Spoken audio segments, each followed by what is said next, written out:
From the piney woods in the great American state of Texas, I give you a good evening, good morning, and good afternoon for another edition of Late Night with Cap. My name is JT Gunn. Hey everyone, and welcome to Late Night with Cap. This is JT Gunn, Cap. And then I have the usual suspects here, Rowe, Lambercy, and Jason, because this is another edition of Cap's Conversations. And we are going to cover Art Bell again, and I'm excited about that. Are you guys excited again? I love it. I look forward to this. I miss Art so much. And the first few bars of that intro music just puts me right back to 1998, 1996, 1994. Just love it. Yeah, that's why we have that special intro there for the show. And we have drawn attention. We have people who want to join this group here and review those. So I have a special guest coming on tonight. And his name, he's been on the channel before, but he told a story about how he himself interact with the paranormal. So that was pretty fun. So you can check that video out in my history of videos out there. But ExtraZero is here to hang out with us and listen to Art Bell. How are you? Hey, I'm doing good. This is great because this is getting me in the mood for spooky season. And you know, I think we talked in the past. I used to listen to Art Bell quite a bit back in the earlier days of the web when his stuff would go viral. Especially, I remember I first heard of him when that one guy called into his show. It's like the most famous clip where he was like the Area 51 whistleblower. I think you know the one I was talking about, and he got cut. And then I was kind of hooked, and I'd come in and listen to the episodes where I could. You know, people would do re-uploads from coast to coast all the time. So yeah, this is one, get me ready for Halloween. I've got all my decorations in the garage, and I'm ready to put them all up. And also just a fan of the man Art himself. So yeah, we actually reviewed that call. One of the first episodes we did this with. So we've done 3 of these, and you can find them again under the Art Bell playlist. But yes, we did go over the Area 51 call. That was a blast. We had fun with that one. We've done Mel's Hole, all the popular ones pretty much. But these are all the open lines. These are just random people who call in. He has no idea what they're going to talk about. And that's why it's always kind of fun. And I've been told Rowe here has not done any prior research, so he's coming in blind. So I would love to see, because sometimes he researches on what I have picked. I can't help myself. This time I just figured, I'll just let it go this time. Well, just so everyone knows, the 5 calls that we're going to review tonight were actually chosen by my wife. So she picked the 5 calls, and she thinks these will be really good to cover with the 3 of you or 4 of you. So it should be really fun. And let's go ahead and say hi to a couple people in the chat, since there are some people here. We have Jacob Ironstein. Yo, good to see you, man. Good to see you. We have R2 saying Lambercy is shipping his pants. Are you? Well, that came close to the other word. Yeah, I know. I did. I was thinking something else. Rowe is also blind. Yes. Are you blind? No. Okay. Some people think Jason is. I have all these movies and I can't watch them. Yeah, what the heck? It looks like you've added a few movies to your collection there. I've moved things around a little bit. I had stacks sitting in a corner somewhere, so I had to lay them out.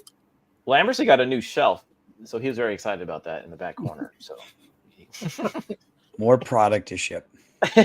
Yeah. So tonight we're going to, like I said, we're going to review Open Lines. This time we're going to explore everything from we have some secret society stuff. We have someone from the afterlife, some famous person, and then we have some other moments and a really gross habit.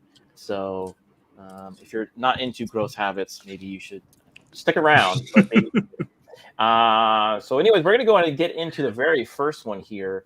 And this one is from Solar. I call it Solar as the Sun. And this is a lady. It was. That's the wrong one. I am so sorry. Look at that. Okay. First time caller line, you're on the air, hon. Hello. Hello. Hi, is this Art? It is. Hi, This actually is my secret society line, you know. Well, how about this? I've been a member of the Solar Temple. Of the, I beg your pardon? The Solar Temple? Solar as in sun? Yes. Remember the Templars that in 1995 were found supposedly supposedly they committed suicide in France, Yes, and then in Canada, Canada. and Switzerland. Yes. Well, You were a member? I was a member of the Solar Temple, but thank God I wasn't there at that time. I was living in San Jose, California, and sort of got involved with the Solar Temple, flew to Canada about an hour out of Montreal, actually picked up at the airport by some people, and taken to an incredible house outside of Montreal. Does anyone remember the Solar Temple Society? Yeah, that was the one where they had that mass suicide with like pill, if I remember. Wait, Yep. So I'm trying to remember. Like I'm thinking because like everybody remembers Heaven's Gate, and Yeah, that's the one I'm thinking of too. Yeah. And it's not. No, there's a Solar Temple. Yeah, it's just another one. I don't know. It might be. Jason, do you recall any of this? I remember the cult Sonic Temple, but I don't remember the Solar Temple. Okay. Well, she gets more into it, so here we go. And spent 10 days with them, with Luc Juret, which was... May I back you up just a little bit? What compelled you to become interested in and approach the Solar Temple? I was invited to attend a presentation about the Templars at actually a Unity church in San Jose, and they were they said they were an organization.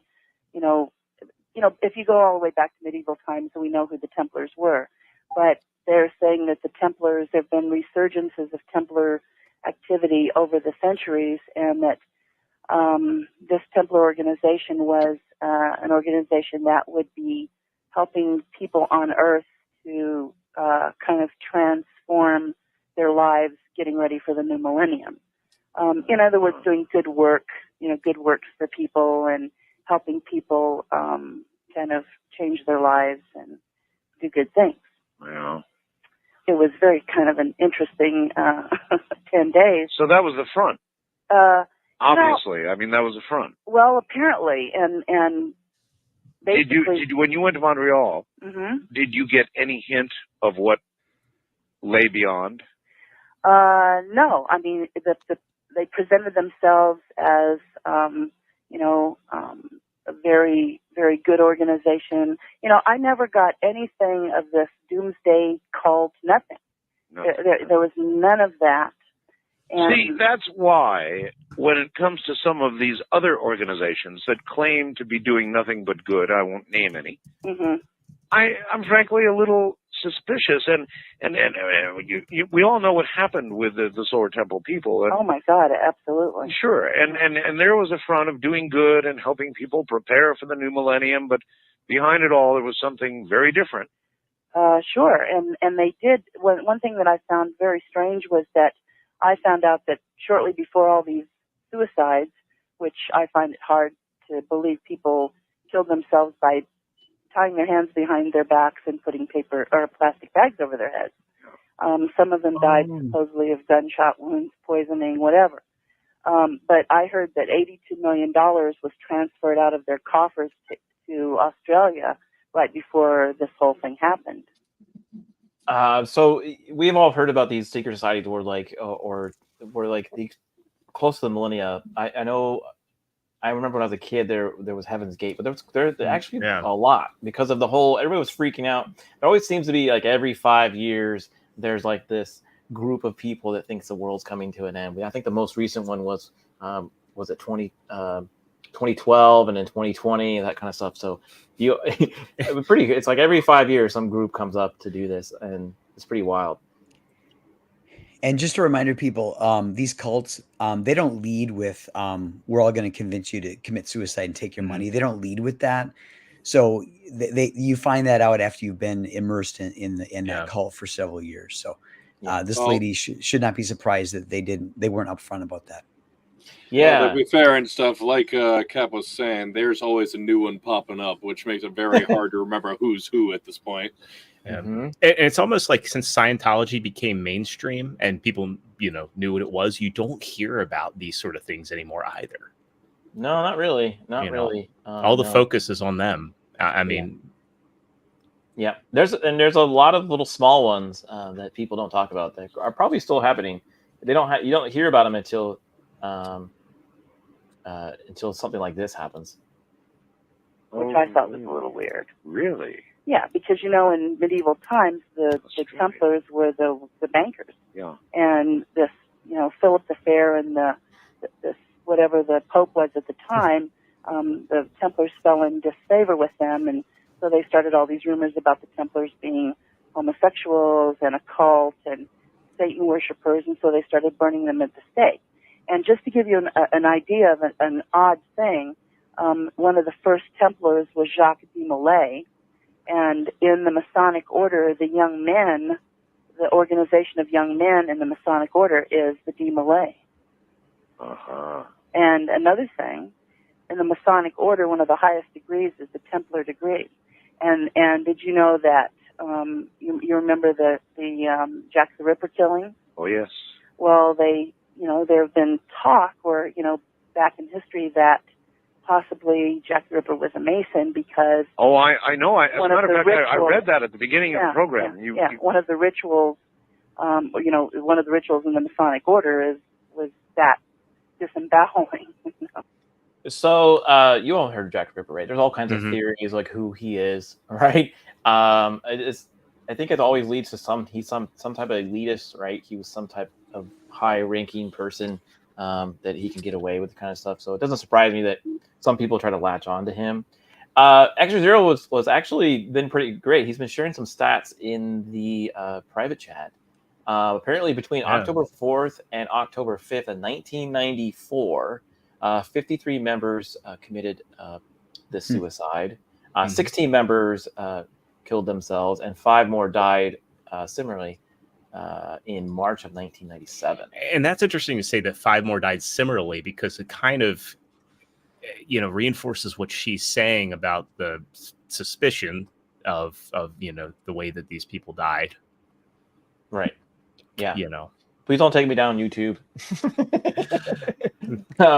Yeah. So I recalled, like, during like medieval times, these monastic orders, they would obviously they would accumulate gold and things like that, and people would die and bequeath estates to one of these organizations, and eventually either the Pope or a king would want the money. Right. So they would accuse them of being heretics and obviously confiscate all their stuff. But nowadays, what was the cover story for the Solar Temple? What were they purportedly doing? So actually, I really don't know. So if you go to their Wikipedia, it kind of gives some ideas as far as it being a religious movement, like a new religious movement, but it doesn't go really into. It doesn't give there's a lot of reading involved to find out what they did.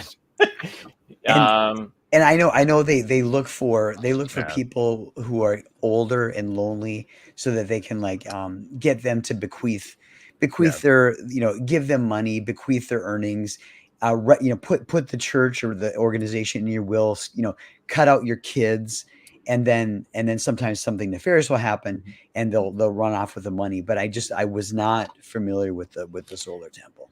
Yeah, I wasn't either. That's why I was like, I wasn't sure who they were, but she's telling a lot about them. Yeah. So do you believe her? I kind of do, because reading this article, so I believe she mentioned Luc Jouret, and he's mentioned in this article. What's crazy about this is I think this deserves a deep dive, because the group used many names during its existence, sometimes multiple at once, following the deaths. Solar Temple has been used in the overall common term. I think that if they dissolved in 97, they probably still exist, albeit under a different name. Okay. Wouldn't shock me. Yeah. All right. Maybe in Australia. Especially all the money went. The one of the key people, Michael Tabanek, who is a Swiss conductor and composer, was heavily involved with them. He's still alive. Okay. Well, he didn't join the group Well, here's the thing I don't understand. the way they committed the suicides, the bags over the head and that kind of thing. Heaven's Gate, they just took some poison like the whole people on the island thing did. Yeah. What was that one? The Jones. Jim Jones. They drank Yeah. Kool-Aid like a Yeah. drink. Actually, it was But- Flavor Aid. Yeah. But what I'm the saying funny is, they did it the way that would be the less miserable way to go out if you give a drift. Yeah. Not put a bag over your head and suffocate yourself.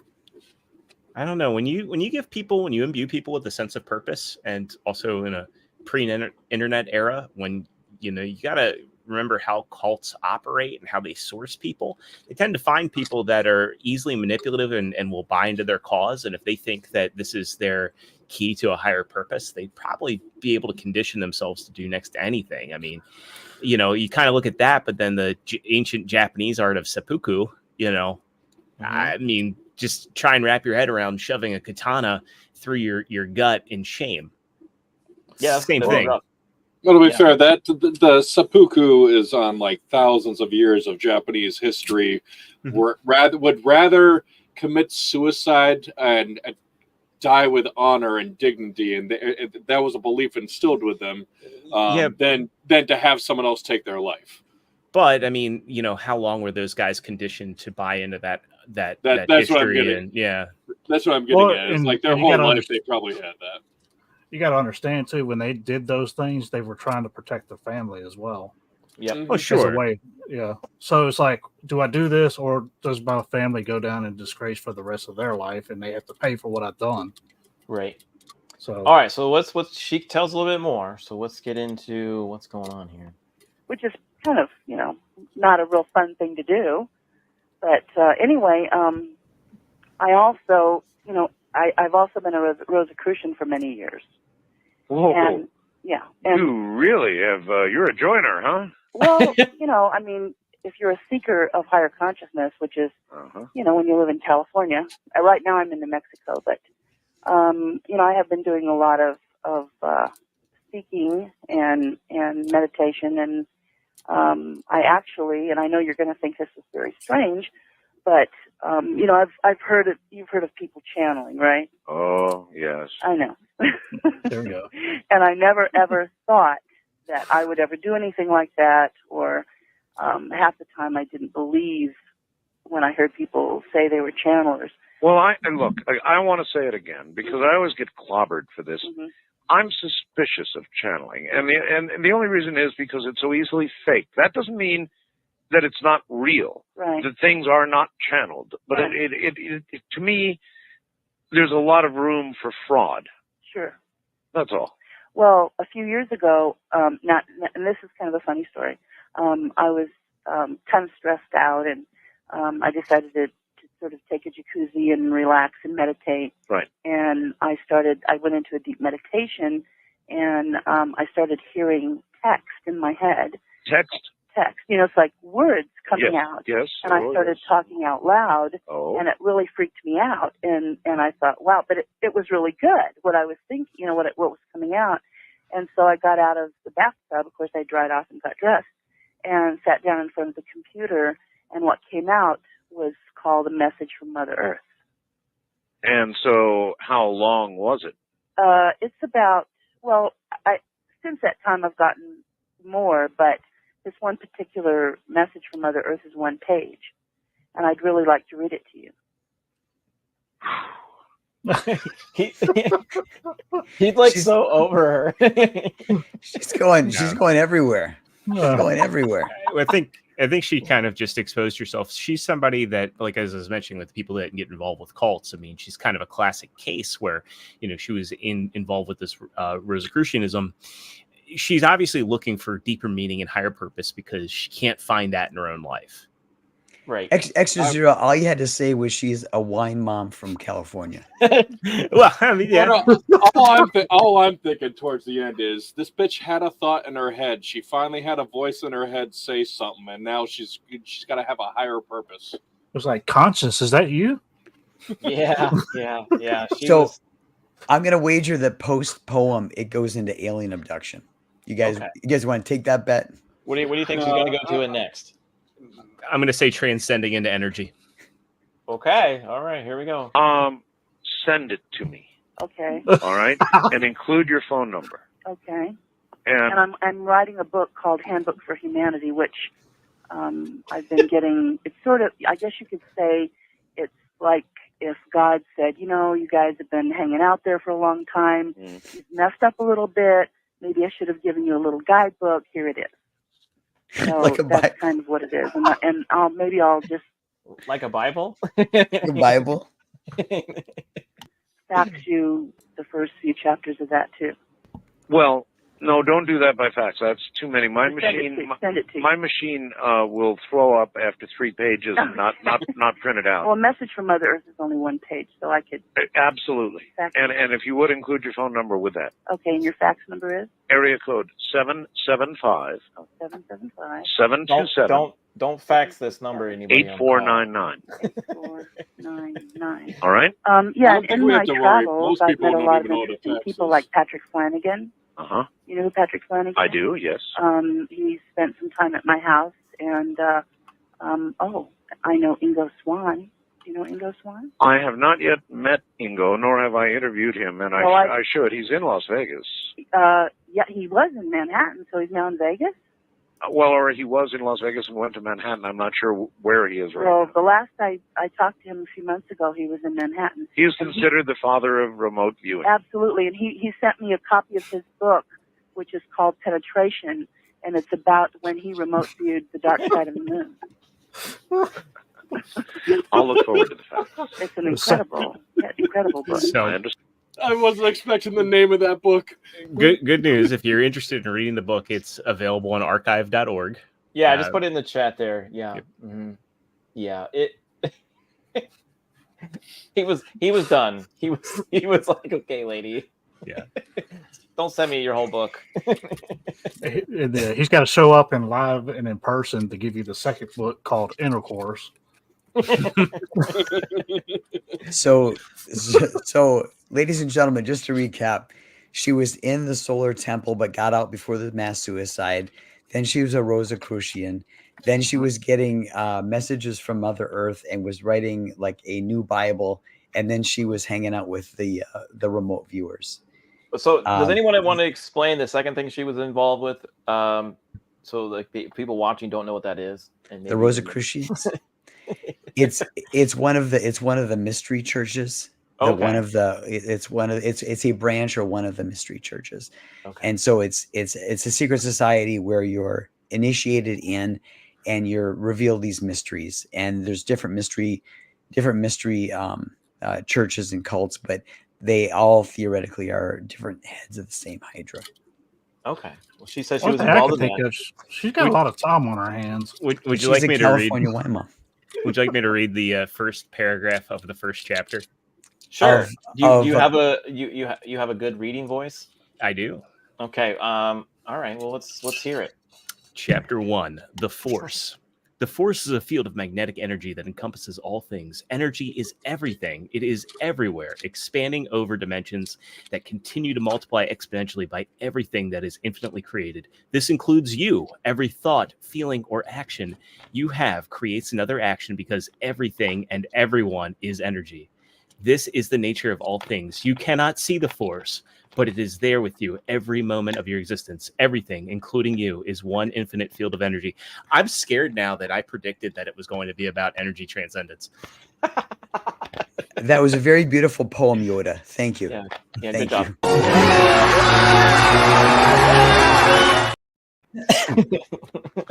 All I'm thinking to myself is, wow, she took Einstein's, So whole thing, every action has an equal and opposite reaction and transcended it.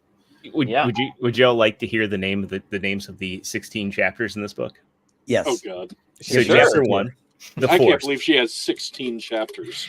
Chapter 2 is probably my favorite, The Force and You. Chapter 3, Moving Past What Holds You Back. Chapter 4, From This Moment On, There Will Be No Blame. Chapter 5, this is where it starts becoming a self-help book, I guess. Transform Your Habits. Chapter 6, Overcoming Fears. Chapter 7, Acceptance. Chapter 8, Expectations. Chapter 9, Appreciation and Gratitude. Chapter 10, Memories. Chapter 11, Cycles in Life. Chapter 11, Fulfillment. Chapter 13, thought regeneration.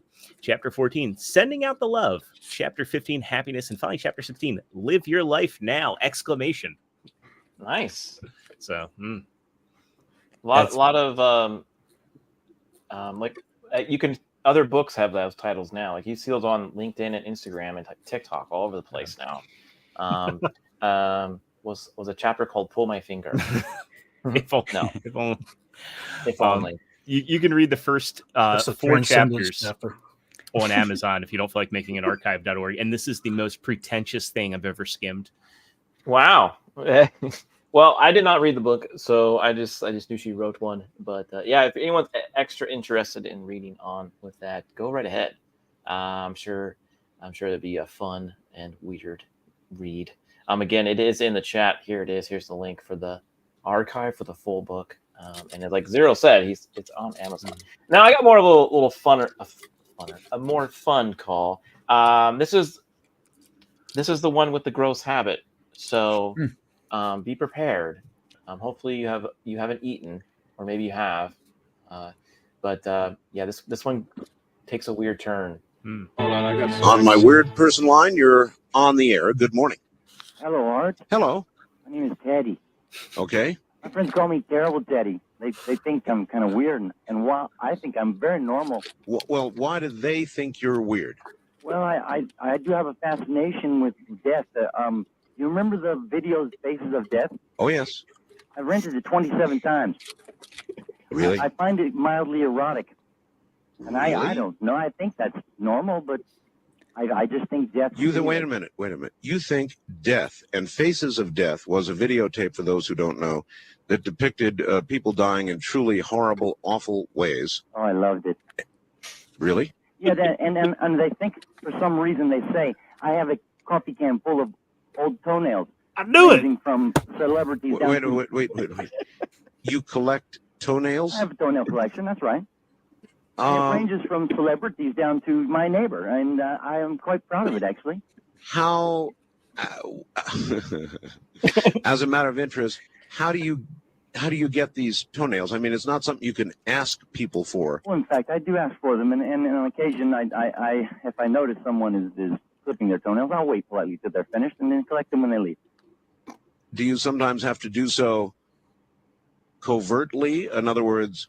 Well, as I say, I'm kind of proud of the toenail collection, and so I don't mind if someone sees me, and I'm not afraid to talk to them about it. How many, you say you've got, well, give me an estimate. How many toenails do you suppose you have totally? Well, to be honest with you, I'm not exactly sure the number, but a coffee can full is a good size and a large amount. That's a lot of toenails. How long have you been collecting them? For about 5 And Lambercy, why are you eating? Because this is amusing. years, actually. I'm about ready to fill the can and start a new one, so it's exciting for me. Another day, I found a very large ant in my backyard, and I wonder what these ants do during the day. Yeah. So I followed them. For about 5 hours. You spent 5 hours following an ant? Through my backyard, my neighbor's yard, into the street, and across the street, and I'll tell you, he went down the sewer, and I lost him. It took a while to get the lid off. But to be honest with you, I think he ditched me. So in other words, by the time you were able to lift the lid, he was gone. Yeah, but you spent 5 hours following an ant. I thought it was very stimulating. I felt there was something they were going somewhere. They're very busy. I just wanted to know where, but he did get away from me. And apparently it's a long trip just across the yard, so like maybe they don't get too much accomplished, but they're very busy. Well, how are you able to devote so much time to the Faces of Death 27 times, collecting toenails, following ants? I mean, these are time-consuming things. Yes, it is. As a matter of fact, I do sacrifice a lot of sleep. Of course, I do listen to your show often, and so that takes a lot of my time, and it gives me a chance also to engage in these activities because I have a portable radio and headphones and such. So you do kind of ride along with me now. That I think is weird, but... As a matter of curiosity, you've got this coffee can full of toenails. How do you know which ones came from a celebrity? Oh, I just said I tagged them, of course. You tagged them? A little piece of masking tape to identify the ones. Some of them are just kind of run-of-the-mill, and so I don't bother with that. But the very famous ones are people who I consider to be famous. Give me a name or two famous toenails that you have. Well, I've got hold on a second. Let me see. I've got a list here. I did buy a set that someone told me came from Madonna's those. Now, From who? Did you say Madonna? That's right. I was in Los Angeles visiting at the time at a beach, and someone offered them to me, and I'm not sure if this was someone who you consider a toenail dealer, or he just was maybe playing a joke. But were these given to you freely, or no. did you have to pay money for those? You paid for them. $165. Oh my God! And of course, I value those greatly. That's $165 and $1994. That's a lot of money. Wow. Let me get this straight. Some dude just randomly walked up to him and said, "Hey, I got Madonna's toenails. You want to buy them?" Yeah, and he bought them for $165. Wow. You sound Never perfectly normal to me.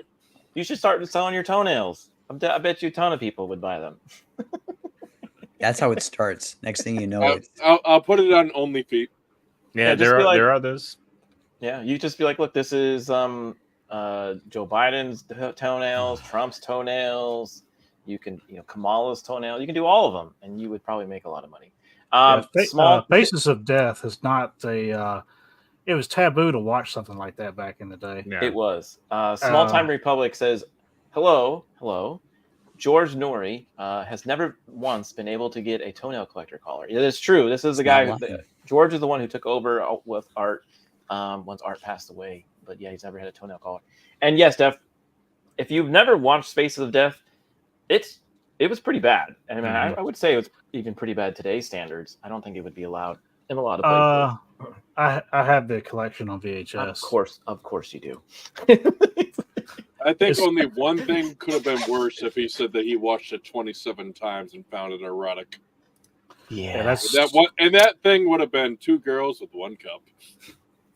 Yeah, I worked at a video store, not Rowe's, but I worked at a video store, and when I was like 13, 14, and this was in the 90s, and they were in the adult area. They were with like the X-rated video. You couldn't even go past them if you were under 18. So, well, and see the whole collection. The first 2 I think are originals, and then there's like 5 of them I think that I know of.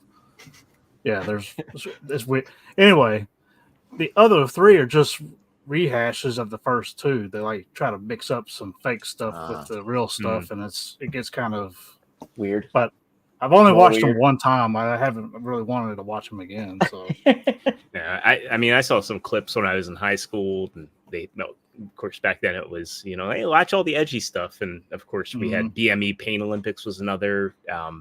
Yeah, UFC used to be classified within that too. Like the first UFC fights, like you rented them or whatever because they were still like no rules. They were pretty brutal. They were classified in almost the same group of movies. So yeah, it was Faces of Death. Do you believe that he actually followed an ant? I think this guy is just calling for the shock value of it all because he. Look, and I can say this with a little bit of certainty because it's like I collect these things and I go to conventions, and the people that are like that aren't all with it, that you wonder if they're serial killers, they are not as articulate as that man. And I think that just the way that he talked, his speech pattern, I think he was playing it for like a laugh and a rise. Like, it kind of sounded like Milton from Office Space. It did. A little bit, but he didn't have any verbal tics, and he didn't stumble over his words. It sounded like he had scripted everything he wanted to say because a lot of people. I found it erotic line. Yeah, like that just like sounded the way like, his voice just changed up right there. Yeah, overly self-aware. Hey, Roman, good to see you. I know usually you are on these calls with us, and I do miss you, man, but I know your schedule's kind of changed, but we do miss you here. Hopefully you get to watch. I hope you're enjoying those breadsticks, man. Yeah.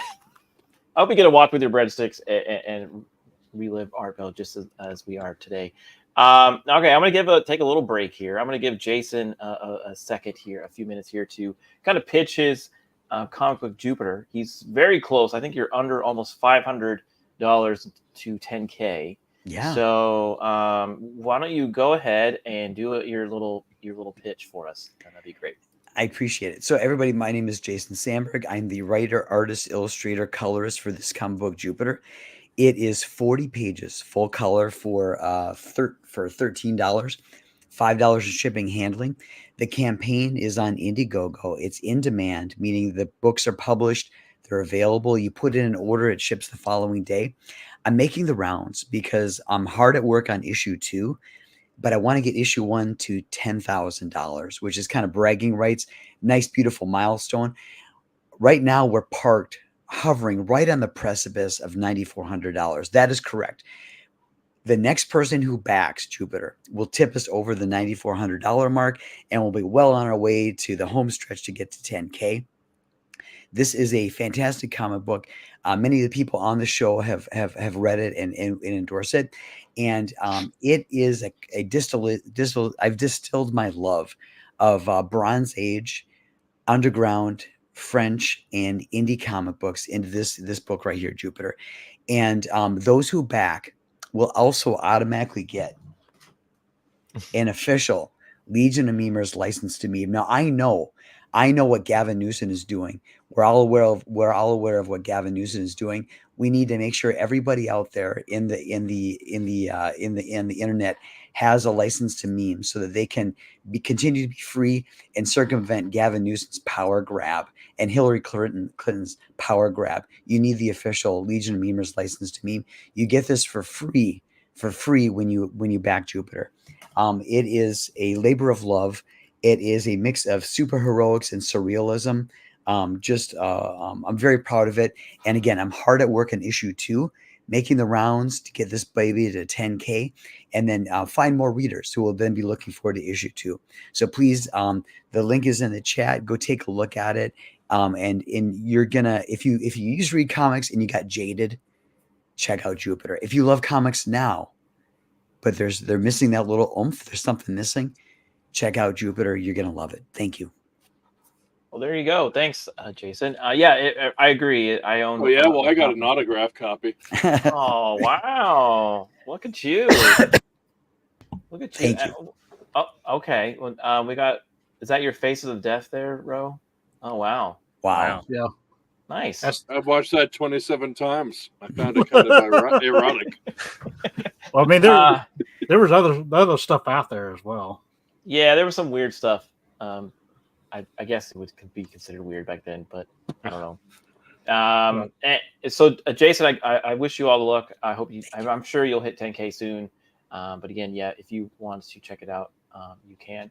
And thanks again for everyone watching. We've had about 12 to 16 of you watching. Make sure you do hit the like button. It does help the channel, and so on. So we've done a Bigfoot Hunter. Do you remember Bigfoot Hunter, Jason? Oh yeah. Okay. Absolutely. So anyways, I heard something and started blasting. Yeah, so you remember like a hunter going after Bigfoot hunter. Now the next call is another type of hunter. And he hunts the hunted, the hunter hunts the hunters. So here we go. The Rockies, you're on the air. Hi. Art, Yes. calling from New Orleans. Quite often the hunters are also the hunted. Are you one of the hunted? No, I am one of the hunters. You're a vampire. No, I hunt the vampires. Oh, you're a vampire hunter. That is correct, as has my father and my grandfather. It's a family tradition. It always is. How does one hunt detect and then hunt a vampire? How? They're telling signs of people at certain times that you can tell what they are. There are marks that are visible to only people who do hunt them. And as an answer to the question that the woman had about the diseases, Yes. vampires are immune to almost everything. Figures. No disease known to man has ever affected them, and they don't live forever, but they live longer than a normal human. Well, that seems to be what I'm getting tonight from just about everybody. And you are would you call yourself a professional vampire hunter? I wouldn't say professional. Career? I have another job, but I also do that at night. Whew. Isn't that dangerous work? Extremely. What would a vampire do that you have cornered? I mean, you get a vampire cornered and you've got some trouble, no doubt. Well, if you can catch one by themselves, which is hard to do, for they usually do travel in pairs, often male and females, to protect one another. Sure. Since I only go by myself, because only until I'm dead will my son take over for me. So are you grooming your son now? he's an athlete. It's born into each one of us. I'm about 6'4". I weigh 245 pounds. I was an athlete. Well, that helps. I have, I would say, better than average instincts. What is it about New Orleans and vampires? That's a good question. But my parents came over here, as his parents did in the early 1800s, following him. So voodoo's been heavy here. I don't do anything as far as that goes, but you know, if the need arises, I guess I'd have to do that too and stop them. How many vampires have you tracked down and eliminated? Yes. Between 8 and 10, let's say. Is the traditional method of elimination the one that is used? I refer, of course, to the stake. Stake through the heart. No, it's not. It's not. You can eliminate them that way, but that is not the best way to do it. It's very hard to ask them to sit still while you attempt to do that. So then what does a vampire hunter do? Normally, you take the head. The head? Separate it from the body any way possible. Uh-huh. Then we bury them. That'd slow you up. By the feet. I'm sorry? You have to bury them by the head, by the feet. What do you mean by the head, by the feet? Well, when you put them back, well, we have to bury them after you've eliminated them. That's a must, because if you don't, then they can regenerate. Regenerate? So you bury the head separate from the body? It has to be in another container down by the feet. Oh, I see. Stuff the mouth full of garlic. Yes. And that's the end of them. And you've actually done this, I'm sorry, how many times? Let's say between 8 and 10. Whew. Do you view this as doing humanity a favor? Yes. If you had seen the things I've seen, you'd say it was a great favor to lots of unsuspecting people. Well, let's have it straight. What have you seen?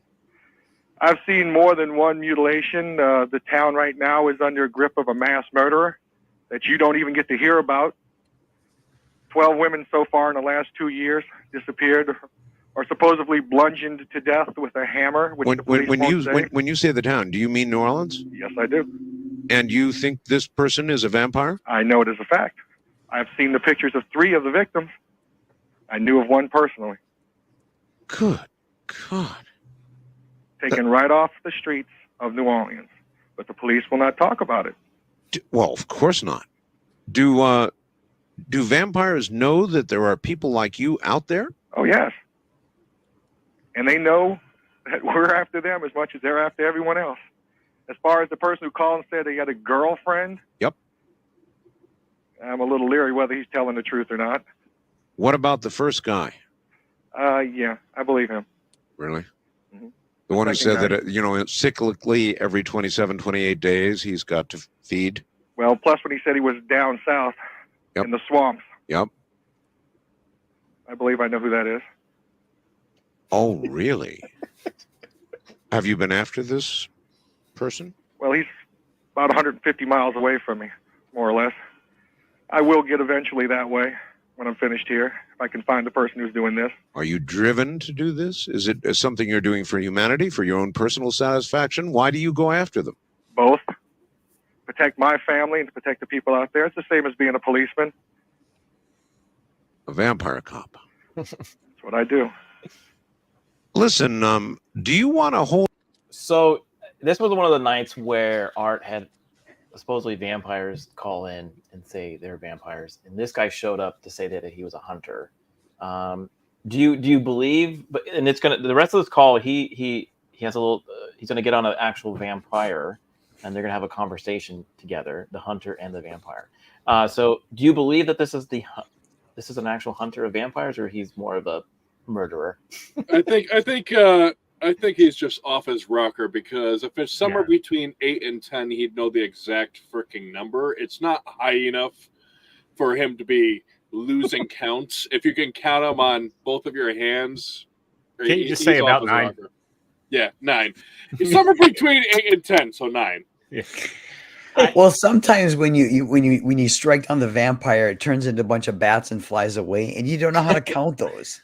Yeah, or maybe maybe he doesn't. Maybe he isn't really sure. Maybe like in a whole room, and he just kind of slaughtered a bunch. I just have a mental image of his son being Bobby Boucher and him entering a Hot Topic with a katana. I do think it'd be interesting if we I find love out my mama that very much. This is Go ahead, Jason. if we find out that there was like a hammer killer in New Orleans at this time, and we pull on the thread and we find out that there was more going on than maybe this guy isn't hunting vampires, maybe he's hunting a real serial killer. And the news is about Maybe. him. Yeah, Maybe it or wasn't- maybe. this Yeah, is maybe- Dog the Vampire Hunter. Yeah. I mean,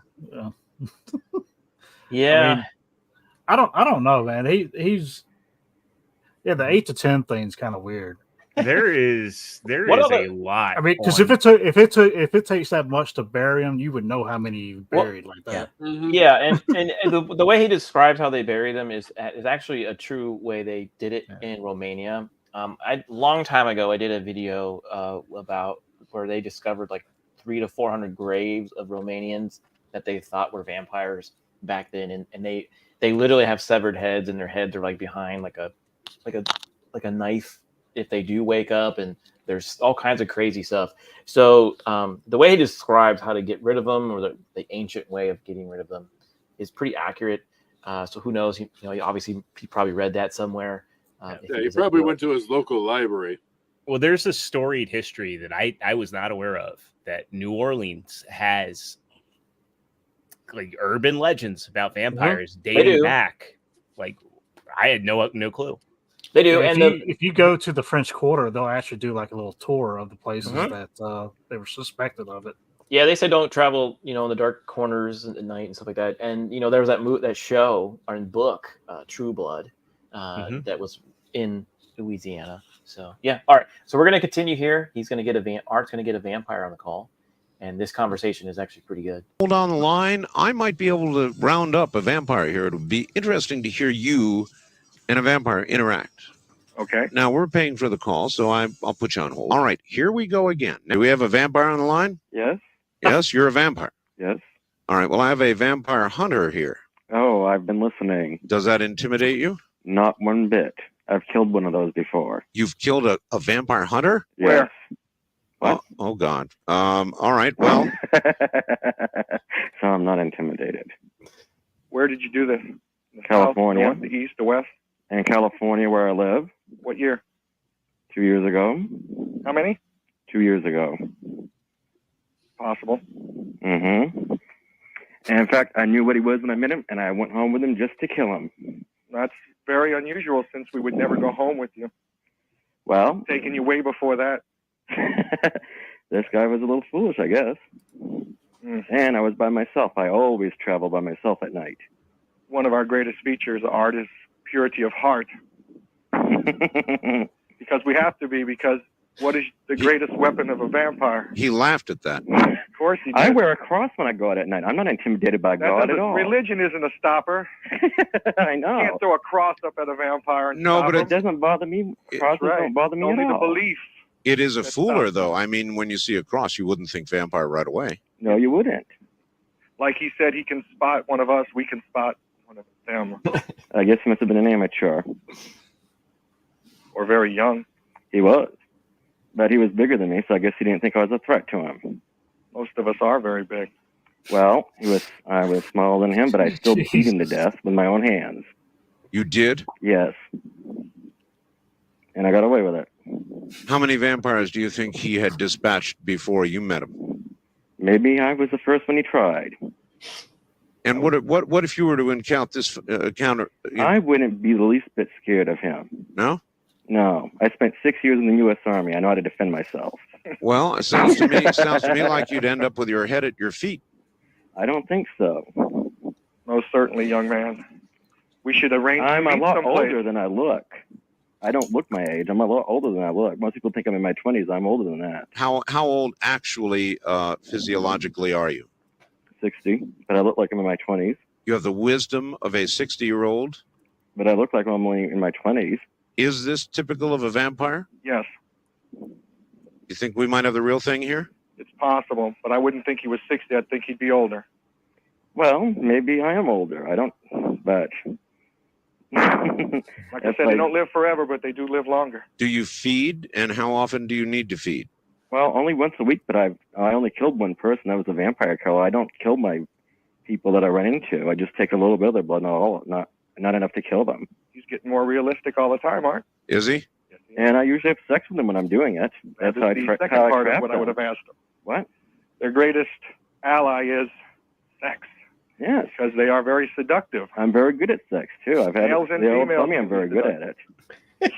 And in fact, I'm very good at kissing, obviously. That's one of the things that they like about me. Good. The mark of a vampire is being a good kisser, huh? And I've actually drawn blood when I've kissed them in public at clubs and rave parties and stuff, and it still doesn't, most of them, it doesn't bother them. You know, he is starting to sound pretty real. He's got most of the points down there, Art. You'd go after somebody like this person. Yes, I would. Why? I've never killed anyone except that one fool that wanted to kill me, and he had it coming. I figured somebody, you got a right to defend yourself. I figured it was self-defense. I would take his head and put it at his feet. Yep. Whatever. That's all right. Many of your brethren said the same thing before they went down. Well, most vampires aren't intimidated by stuff. I mean, violence doesn't scare me at all. I have a normal question. life. I have a question for either one or both of you. How does one become, or is it initiated? I remember how it happened to me. All right, how? I was a teenager, and I was in my bedroom one night sleeping. And the next thing I woke up, and there's this guy on top of me with blood dripping from his mouth, saying he liked warm blood. So I was probably attacked by one of these things. How many times were you bitten? I don't remember it happening one night, but I woke up when it was occurring. It could have happened before and after that night, too. I just remember it once. And I woke up while it was occurring. And you were willing to become a vampire? I was asleep when it was happening. I don't remember anything of it except I was asleep. Well, when did you know what you were? Let's try that one. I figured it out a little while later. I started liking to bite people, and I started craving blood. What else? That was it. That, and I got very sharp teeth. We're starting to swing away here, Art.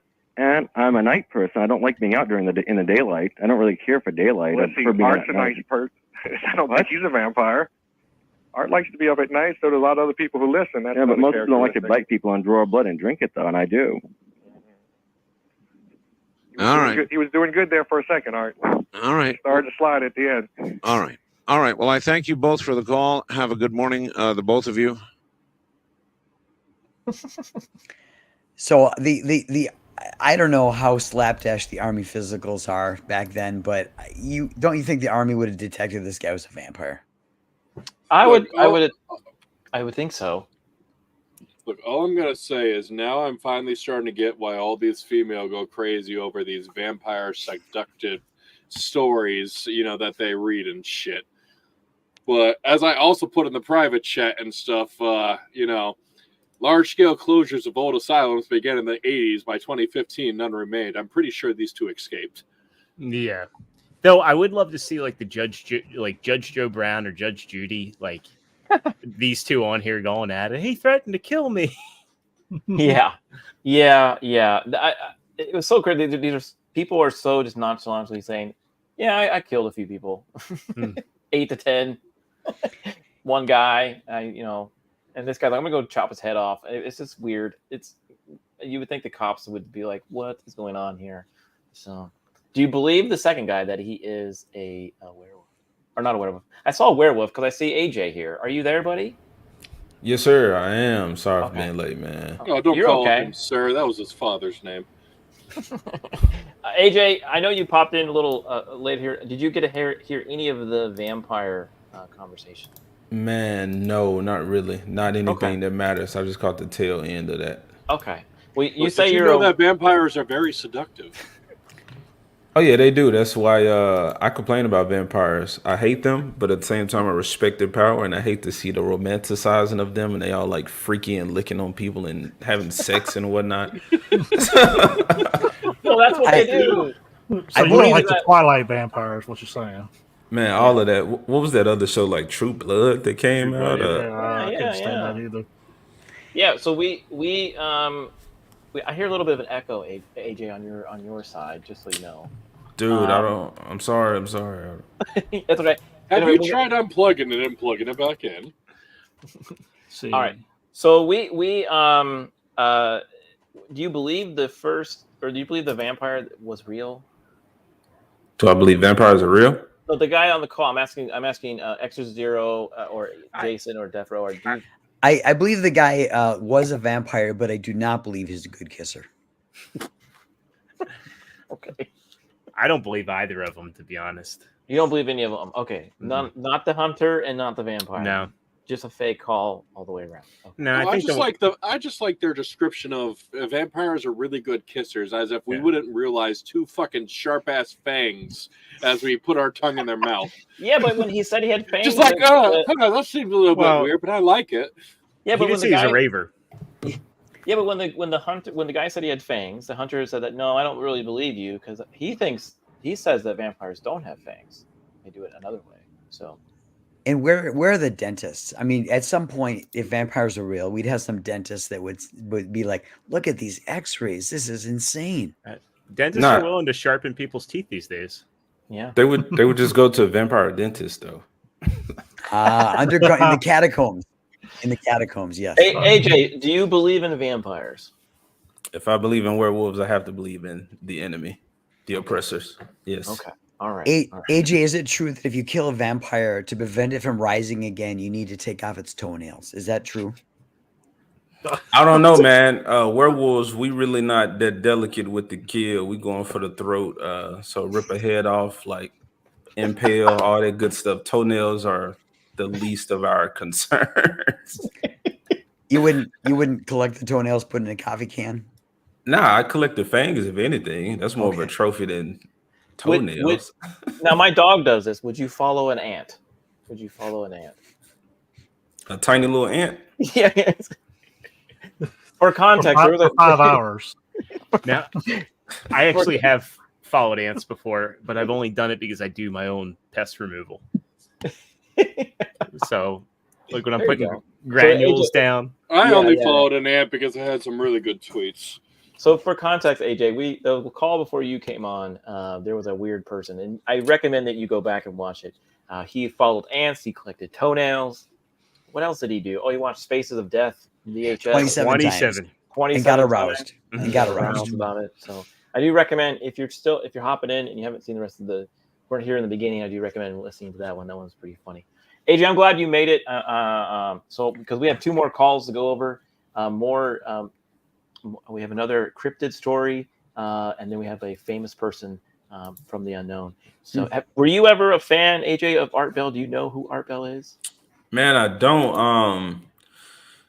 Dude, I'm here because I had told you from the beginning that I was going to try to hop into these shows, and I never did. And I was like, man, like I was waiting for you to talk about the were creature, the man, the beast ones, and I never saw that. So I was like, all right, well, before he like gets done with this series altogether, let me try to make something. So then when I see the Art Bell thing, and I was like, bro, I don't know what I can add to that conversation. I don't know that person. Well, it's okay. So Art Bell was a late night radio host in the 90s, early 2000. He did a paranormal radio phone in or interview radio show. He did it from his house. He was pretty much I would say he kind of started YouTube before YouTube. Like he was a YouTuber before YouTuber, where it was even a word. He just started his own radio station in Pahrump, Nevada. And he would have these weird callers come in, talk about all these crazy stories, UFOs, ghosts, secret societies, Bigfoots, vampires, and people loved him. And unfortunately, he passed away a few years ago. He's no longer with us. But we had a few episodes over there, and we're kind of remembering him. So yeah, this will be a thing. We plan on doing this with a group of people like this. Every other month, I hope to do that because there's a lot of calls out there, a lot of things that we can cover. So AJ, you're always welcome to hang out and enjoy. Plus, we like pissing off the people in the comments when we have a video go semi-viral.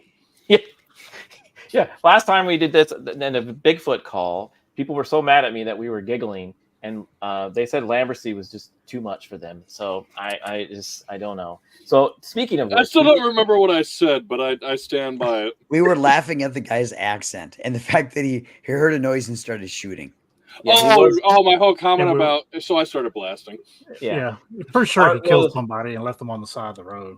Good to see you, Scotty J. Art was the master of talk radio, had almost as many stations as Rish. Yeah, he did. Or Rush. Yeah, he did. He did. He had a lot of radio stations. And he was on the cusp of the internet too. Go ahead. Yeah, the show still continues today, but it just has a different host, George Norrie. Yeah, yeah. All right. So we're going to talk about Bigfoot. We're going to have another Bigfoot call. And hopefully this one is just as fun for Lamberson. Please stop talking about my mother. It was 1978, about 20 miles west of Denver. I'm really nervous. Okay, so excuse me.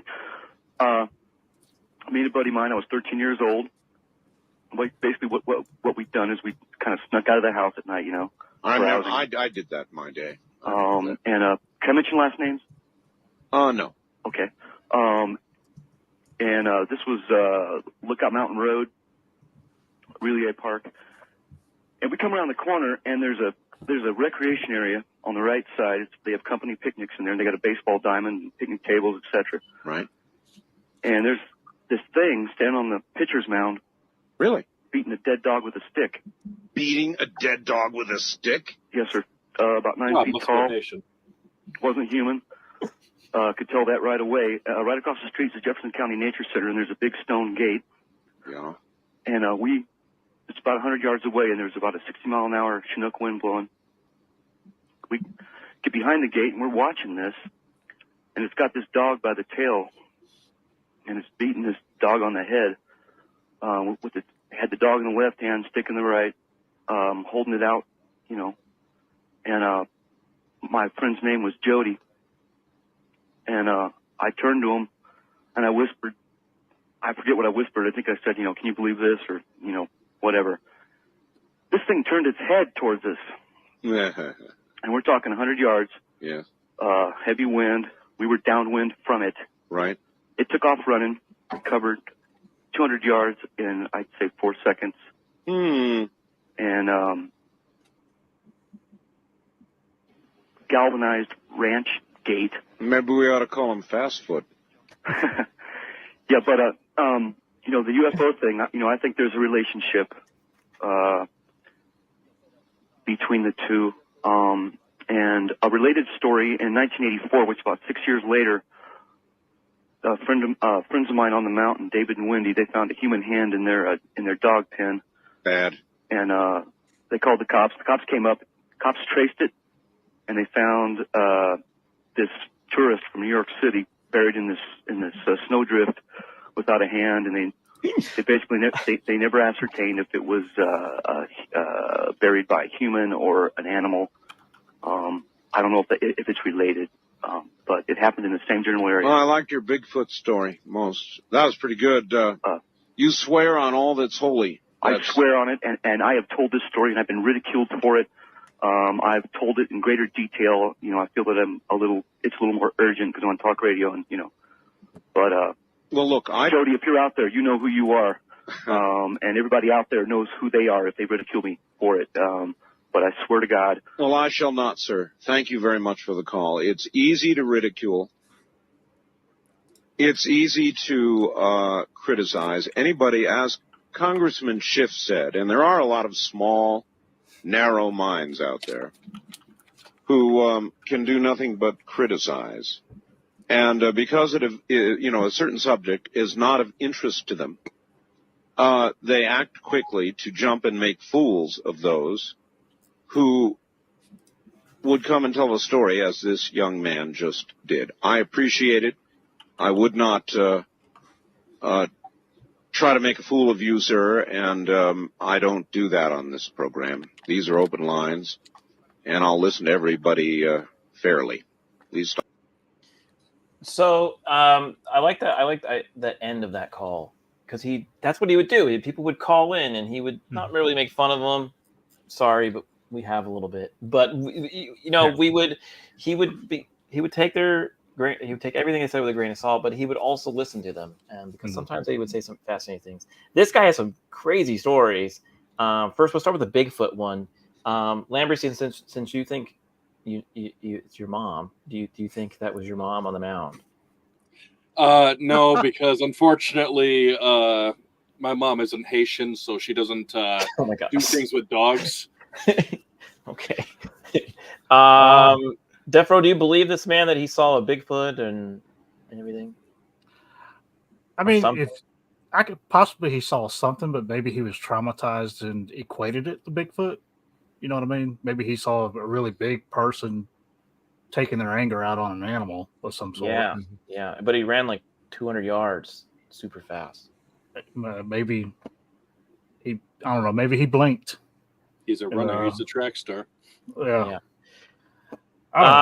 What about the hand story in the dog pen? AJ, I know you have a bunch of dogs. Like, what's that all about? What do you think happened there?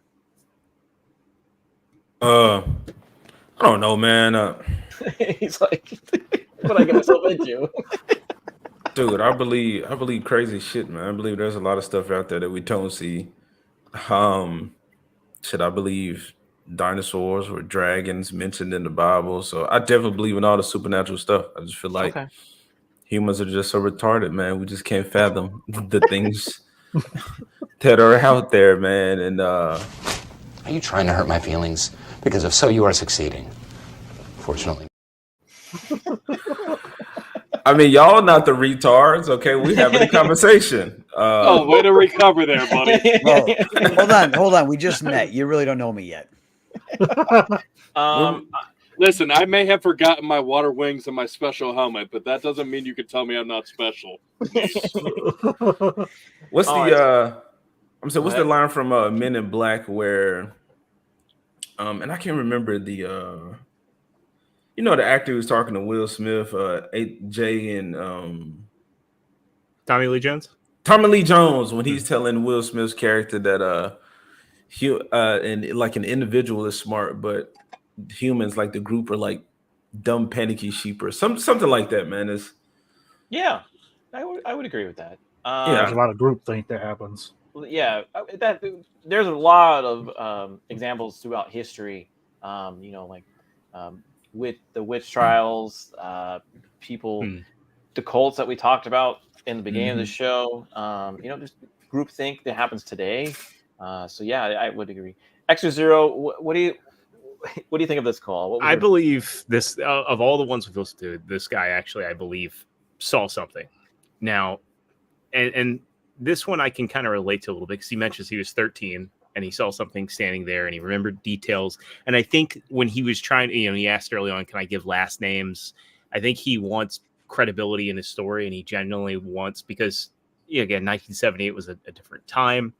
We didn't have the internet. You live in a small town. You tell people this, you're embellishing stuff. You were sneaking out. You're making an excuse, yada, yada, yada. I think he generally saw something, whether it was a cryptid or whether it was a giant person. I mean, and as a 13-year-old, you're going to embellish how fast something came. But I think he remembered a lot of details and he really wants his friend to come forward. And then, of course, he's got that story. Now, I can't find anything about that 1984 story. With a New Yorker hand being found in a dog pen, but it doesn't mean that again, yeah. 1997, I was there. Yeah, we all know, Roman. Because Extra, you're right. You came on a few months ago where you described your own personal experiences with the paranormal. Right. And those stories were a little creepy, and you're right. And we never ridiculed for it, but it was hard to believe sometimes. But you were very clear on what you saw and believable. So and I think too, I kind of came to the realization that I was a kid. I was 5. Am I embellishing this in my mind? And that's if it didn't happen to me again as an adult, I don't know that I'd even believe that it happened to me as a kid. Now I would have a lot of skepticism that it did. I recommend anyone in the chat or watching this later watch that video on the channel because it was a really good one to watch. All right, so no, we can't prove that there was a hand in a dog pen somewhere. If it was someone, that would be pretty weird. I don't know what. I mean, I guess if someone was trying to rob you and your dog was vicious enough, it would maybe take off. Would it take off a hand, AJ? Would a dog take off a hand? Yeah, man. If it was capable of such, if it had the crushing power, so more master breeds for sure. If like a big dog. Okay, all right. Well, the thing was is that he said, because he was in Nebraska, right? Did I hear that correctly? I think so, because he said the Chinook wind. What is that? Yeah, Anybody know what that is? What is a Chinook wind? I have no clue what he's talking about. But And then he mentioned somebody, some congressman, and Jason, you kind of smiled when he talked about that guy. Do you know who that is? I wonder if it's Adam Schiff before he became the senator from California. So, and he's a character. So, okay. Well, here's the thing: if it's when he talks about Schiff, did Schiff do something to the Bigfoot community at one time? He might have. I view Schiff as a publicity hound, and I view Schiff as a panderer to Schiff will say or do anything in order to get on a TV camera, and whether it be ad hominem attacks or completely lying or Schiff will work any angle, and if he thinks he can swing an election by pretending to believe in UFOs, he'll do it. In fact, he was actually made an appearance at the UTIP hearings about a year ago. He made a point of sitting in. So I think it's the same Schiff, but it doesn't surprise me at all that he's anywhere he can get some additional publicity and tell anybody who's gullible enough to believe that he has empathy for them or believes them, he's there. Yeah, and ExtraZero shared in the private chat a political article about those hearings. So there he is, front and center. Yeah, there he is. Is that him there, Jason? So, but yeah, I'll go ahead and share that in the chat, and you all in the chat could check that out when you want to. Yep. All right, so we have the last call of the night, and this is a caller. This caller came in, and he's a celebrity, a very well-known celebrity, and he took over he possessed someone else's body to speak to Art on the phone. He's a he kind of sounds like Death Row, actually. When we play this. First time caller line, not first time caller line, anomalous line, I guess we'll call it, possessed or timeline, whatever. You're on the air. Hello. Hello. Hello. This is Elvis Presley. This is Elvis Presley? That's right. This is Elvis Presley. The Elvis Presley? Yeah, no, I don't want you to get the wrong idea, because I'm a lot of people say I'm still alive. I'm not alive. Okay, I'm dead. You are dead. Well, a lot of us thought you were dead. Right. Well, not all of us. There's a lot of crazies out here that say they're seeing me in liquor stores and Kentucky Fried Chickens. Well, are they? I mean, don't you have to eat, even if what are you, in somebody's body? Yeah, basically, I've been just hanging out on the sidelines, going back to some of my old haunts, and I was actually in Vegas. I was in Vegas last August, and I was checking out this kid who was working at one of the. There are Elvi in Vegas, so you could sort of go. I wouldn't say unnoticed, but certainly nobody would raise their eyebrows too high there in Vegas. Right. Well, seeing you. Basically, I found this kid. Now, he must be like 24, 25 years old, and he was different than some of the other impersonators I've seen. He had a kind of special magic about him. And he also seemed like he was only alive when he was on stage, Uh-huh. And I could identify with that. And that's why you took his body. Right. I approached him in the bar after the end of his performance, and I just, asked him point blank, "Do you know who I am?" Did he? That was it, man. He didn't have time to answer. In other words, you had him at that point. I was inside. Inside already. All I have to do is address him.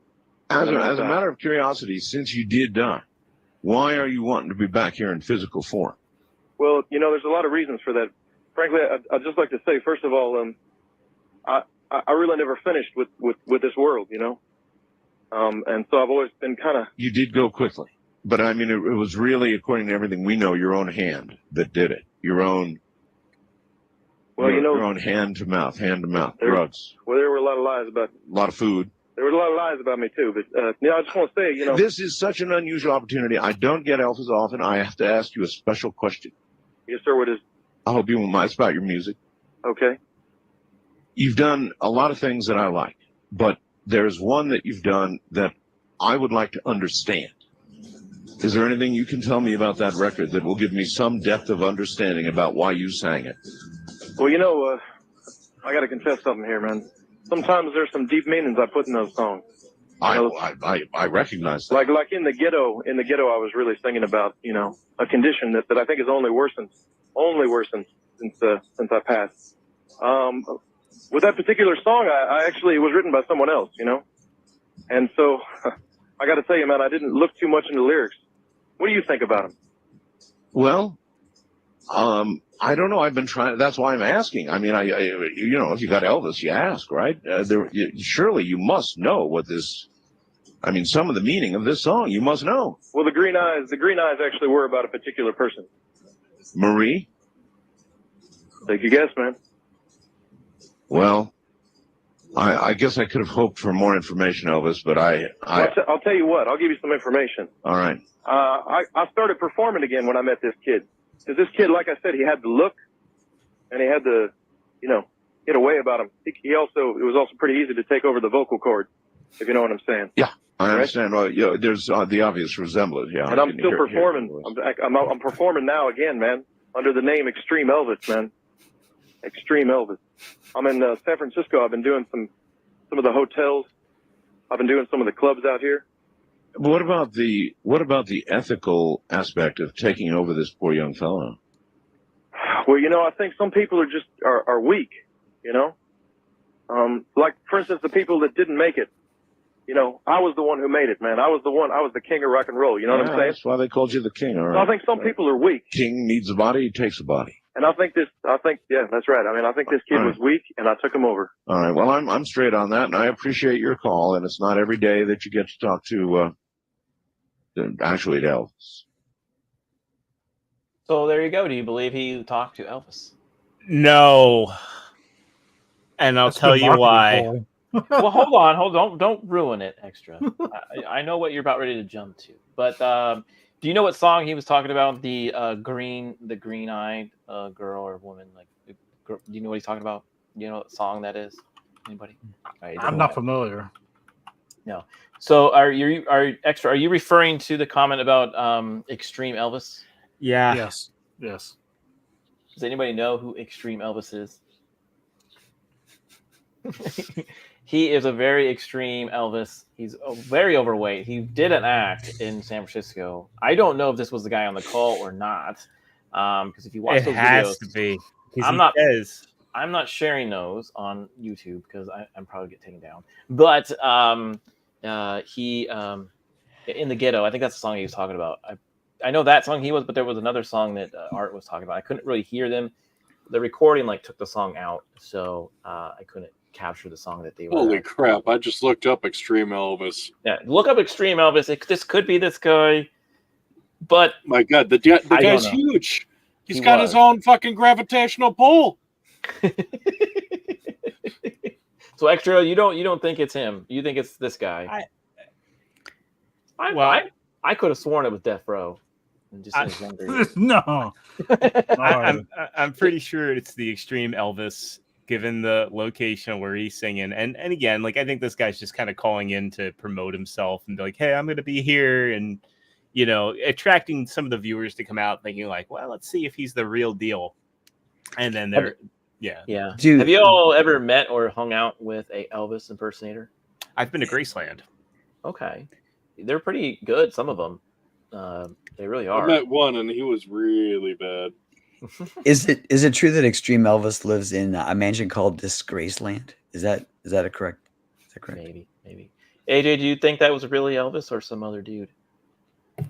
Heck no, that wasn't the real Elvis. Okay. Man, but I grew up in Memphis, Tennessee, so Graceland was down the street from me.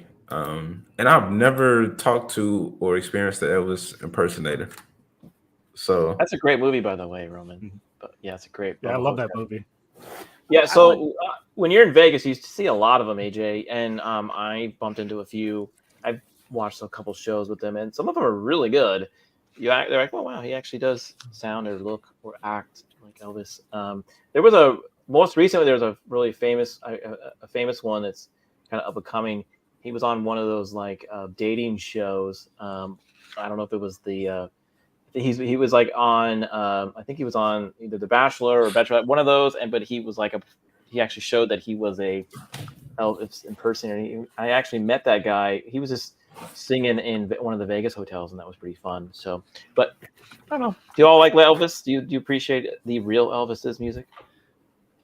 I mean, I grew up with it. I mean, I'll just put it like this: the guy who's calling in is nothing but a hound dog. Oh my gosh! I think the Elvis movies are a hoot. I love Elvis movies. They're fun. Yeah. Man, the closest thing I got to Elvis was Johnny Bravo, and I don't even know if he was trying to be Elvis. I don't know. He was kind of an Elvis. Yeah, he's an Elvis character. Yeah. So, have you guys tried to go to extremeelvis.com? No, I don't want to. There's an extremeelvis.com. Depends on how you spell it. You do that. I mean, it just pulls up a Homeland Security website.